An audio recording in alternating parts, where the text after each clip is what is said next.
মদিনাতে তখন আনন্দের ধুম পড়ল।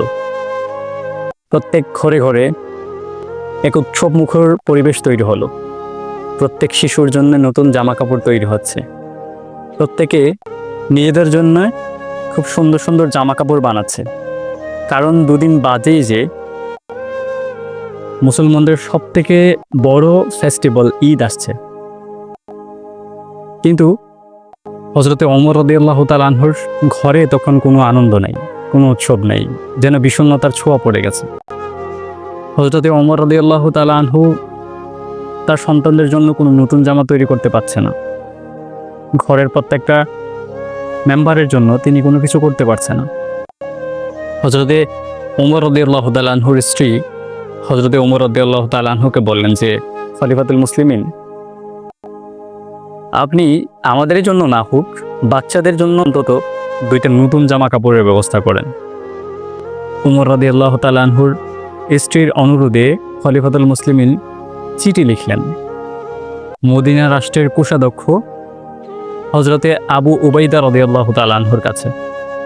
হযরতে আবু উবাইদা রাদিয়াল্লাহু তাআলা আনহুর কাছে তিনি লিখলেন যে, মাননীয় কোষাধ্যক্ষ, আপনি কি আমার আগামী মাসের বেতনটা অগ্রিম দিয়ে দিতে পারবেন? তাহলে আমি আমার সন্তানদের জন্য ঈদের জামা কাপড় দিতে পারি। এই চিঠি পড়ে আবু উবাইদা রাদিয়াল্লাহু তাআলা আনহু কান্নায় ভেঙে পড়লেন।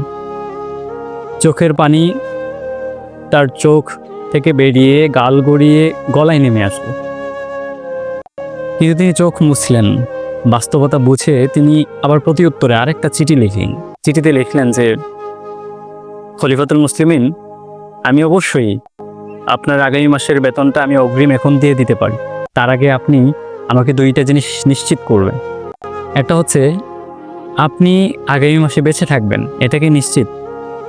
আর আপনি আগামী মাসে বেঁচে থাকলেও আপনি যে খলিফাতুল মুসলিমিন হিসেবে থাকবেন, এটা কি নিশ্চিত? এই চিঠি পড়ে ওমর রাদিয়াল্লাহু তাআলা আনহু কান্নায় ভেঙে পড়লেন। তিনি তখন অনুধাবন করলেন যে এই মদিনা রাষ্ট্রের জন্য আমি উমর শুধু নয়, একনিষ্ঠভাবে খেতে যাচ্ছে আবু উবাইদাও।